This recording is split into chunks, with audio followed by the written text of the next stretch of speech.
one sort of made them need to negotiate a little bit on price. And so 25 to 33% is the new standard range. The last two things are not offered by all search firms, but they're very common in the industry. The hands-off agreement says that during the search and for a period usually of 1 year after the search, the recruiters won't try to recruit anyone out of the client company to work somewhere else. During the search, the recruiters have access to a lot of the company's people, and it would just be a difficult position for the client company if the recruiter was going to turn around and hire those people out of their company at the end of the search.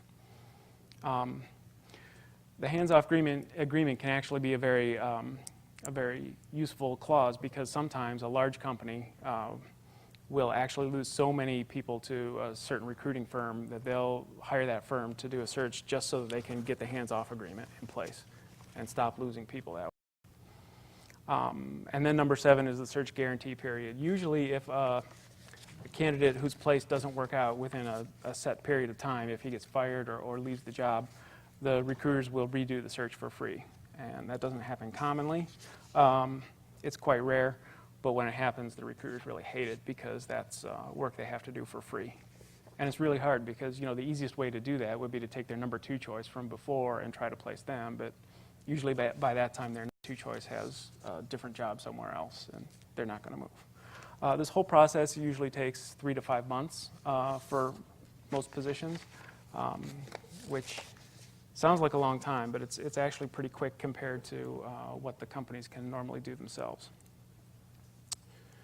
So if you're hiring a recruiter, there's a couple points of the process that you need to pay close attention to. First of all, read the contract carefully. A lot of searches get into trouble because the client assumes he doesn't have to worry about this problem anymore. He has paid the headhunting firm a bunch of money to worry about staffing this position, and that's just not true. He needs to do some level of input throughout the life of the search. The second thing is that almost everything in your contract is going to be negotiable, but only if you have something to give in return, and that's typically in the form of future business. For example, you can get a better price if you're going to do 3 searches in the next 2 years than you can if you're just going there for 1 search. Okay, now I sort of skipped over the do the work part of the process before, and that's because we have details on this slide. The first thing that happens when a search starts off is that the headhunter will try to identify the title, practice area, and industry that this open position belongs to. Those are sort of the 3 dimensions of search space: is title, practice area, and industry. And an example of that is vice president of IT for a banking company. Vice president is the title, and then practice area is information technology, and industry is banking. And then the second thing that happens is the recruiter is going to build a list of large companies that have that title on their staff. Usually it's limited to large companies because small companies fly under the radar of recruiters. It's harder for them to get names from small companies. And also there's at least a perception that the best talent works at big companies. So if you're working at a small company, you're probably flying under the radar of a lot of recruiters. This list of companies is then turned over to the research department, which I told you before was basically a bunch of telemarketers. And they're going to try to find the names and phone numbers of the people that have this title at all those companies. And the way they do that is the basis of a digression I'm going to take away from the recruiting process, and we're going to talk about some research techniques. The very first thing they do is look through their internal database. They've probably at this for a number of years, and so they've contacted hundreds or thousands or tens of thousands of people in the past. If they're looking for a vice president of IT for a banking company, they're going to just do a query for vice presidents of IT with companies that happen to be banks. And they're going to get a list of people that they've talked to in the past. After they have the list of people from their internal database, they're going to go out on the internet and look at the business networking sites. And is the number 1 site that they look at from what I've heard. Ziggs and Rise are ones that I haven't heard of before, but apparently those are also out there. And ZoomInfo isn't really a networking site. It's an online service that mines journals and news stories for information about people at companies. Like if you're quoted in the paper as an expert on something, you'll show up in ZoomInfo and your quotes will be tied there. It'll figure out your title and stuff from that. So the smile face down there says, if you want to be found by a headhunter, you need to be on LinkedIn. That's the easiest way to get their attention. After they've looked through a bunch of databases to build a list of names, they have to start calling those companies and try to find out the names and phone numbers of people with the desired titles.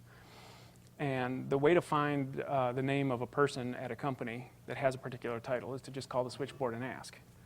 But if you say you're from a headhunting company, you're not going to get far, so you have to be a little slicker than that. You have to say something like what we have in this first bullet point. They call up and say, hi, I'm Mike Lansing, and I'm trying to forward some information to your vice president of IT. Could I get his correct name and phone number? And it's really important that they say this all in one breath as fast as they can and as dazzlingly as they can, because they don't want to give the person on the other end any time to think. Because if they have time to think, they might think, this sounds like a headhunter, I'm not going to give them any names. So you have to be slick. Mike Lansing is a made-up name, and it has to be a simple name. Because if you have a complicated name, that's going to cause the listener to think for a second, and we already said that thinking on their part is bad. All they want is for the person at the switchboard to either give the name and phone number or transfer them to that person. Forward some information is sort of the most general and innocuous way that you can try to get somebody's name and phone number. And it's not a lot true. You want to forward some information to them. It's a job offer. Happens to be a job offer, but you don't say that to the receptionist. VP of IT is the title and practice area of the search that we're doing, and I would say name and phone number is minimum information that they need to get. Email is great. Physical mail address is also good. This technique is called rusing, which is a polite way of saying lying. But they use it every day to get names and phone numbers. If that doesn't work the first time, the next thing they'll try is calling back at a different time, trying to get a different switchboard operator, or maybe calling at lunchtime or after hours, trying to get the temp or the weekend guy who isn't quite as familiar with the technique. But if you want to thwart a headhunter, just make sure everyone in your office knows about this and can recognize it and either hangs up the person or transfers them to the HR department, because the HR department will be able to find out a little better if this is a headhunter or if they actually do need that information.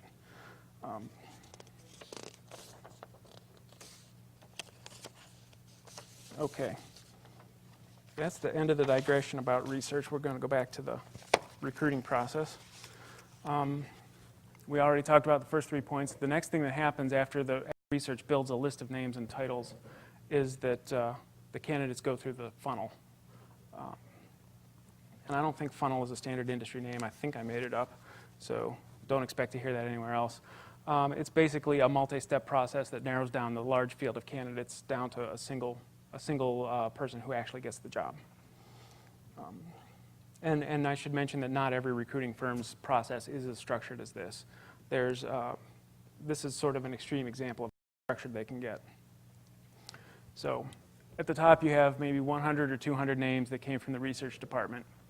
And these really aren't, we don't know the quality of these names. We don't know if this person even exists. We don't know if they've changed positions and maybe the title's not right anymore. So each one of those people there's probably 100 or 200 of them. Each one of them gets contacted in some way, either by phone or letter in the mail or by email. And the goal of this is just to judge, is the current information that we have on them accurate, and are they even interested in this position? And when all the answers come back from that, you're probably narrowed down the field by about half. And we call those people contacted. And I should also mention that I've made up the names for these statuses too. So these might not necessarily map to what you run into in real life. Once they're contacted, typically what will happen is the associate will get involved. You remember from the earlier slide that the associate is sort of the low-level legwork guy who does a lot of this type of stuff. He's going to contact every single one of these people whose names and titles we've verified, and probably by phone, and find out, just from a 5-minute conversation, are they marginally qualified for the position we're looking for? And if they are, he'll ask them to send a resume. And that reduces the field again by about half. At that point, the consultant gets involved. remember from the earlier slide, the consultant is sort of the higher level recruiter. And they'll do a phone interview. They'll look at the guys' resumes and do a phone interview of some of them.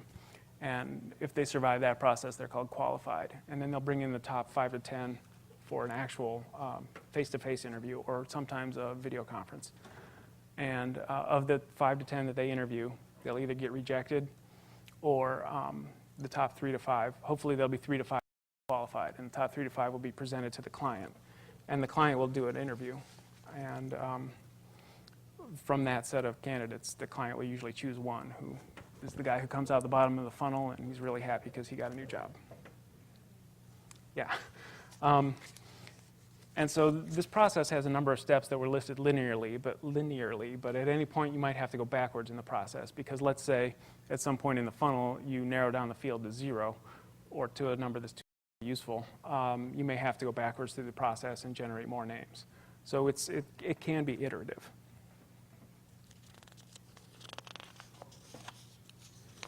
Okay, so that's the overview of the recruiting process.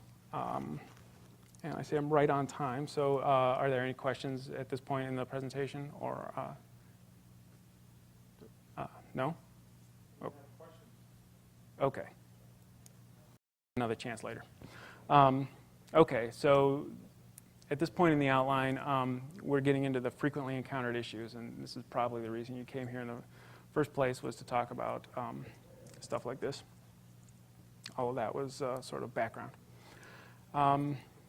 When a recruiter is involved in the hiring process, you have an issue where perhaps the client company is still hiring for that position themselves, plus they have applicants coming in through a recruiter. And maybe the company is working with multiple recruiters. They may have 5 recruiting companies working on the same position. And this can lead to the problem of double submissions. And it's very risky, because if your resume gets to the client company through 2 different channels, you're going to cause confusion or even contention, because the client company is only going to pay one recruiter, and it's going to be the one who got the resume to them first. And so recruiters don't like it when you put them in this position. So read the job descriptions carefully. If it sounds the same as one that you've applied to recently, it probably is the same. And consider either not applying, or at the very least mention it to the recruiter that this sounds a lot like a job that you've applied to recently, because that way at least it won't be a surprise to him.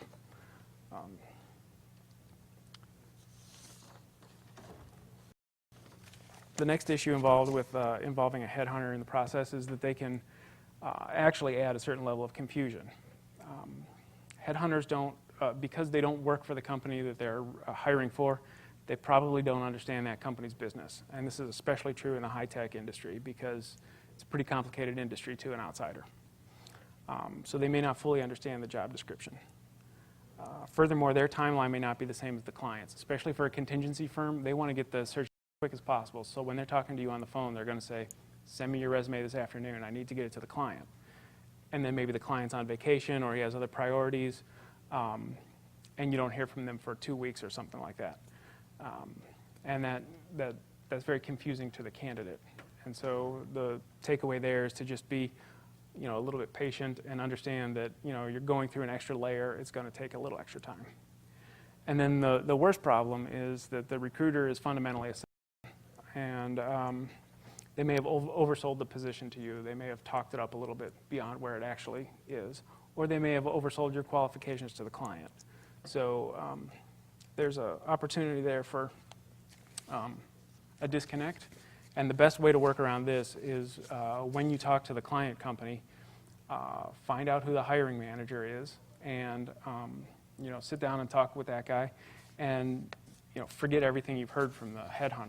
Treat everything that the recruiter has said as being potentially inaccurate, and get the story straight from the hiring manager.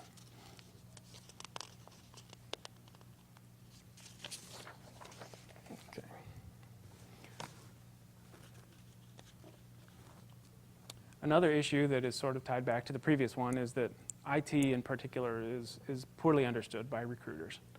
And it's also poorly understood by the people who are the phone.